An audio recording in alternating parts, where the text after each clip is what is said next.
Hello guys, welcome to the channel. In this video I will show you how to change Facebook page name. It's very simple and easy process. Watch full video so you don't miss out any important step. First of all, open the Facebook application, then open your Facebook page. In my case, I have already opened my Facebook page. And after opening your Facebook page, tap on the hamburger menu on the top right hand side.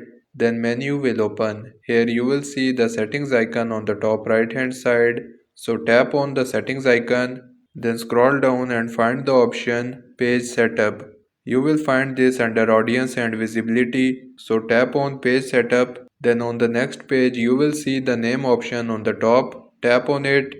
Then you will see your Facebook page name. Simply remove this and write your new name. After writing the name, tap on review change.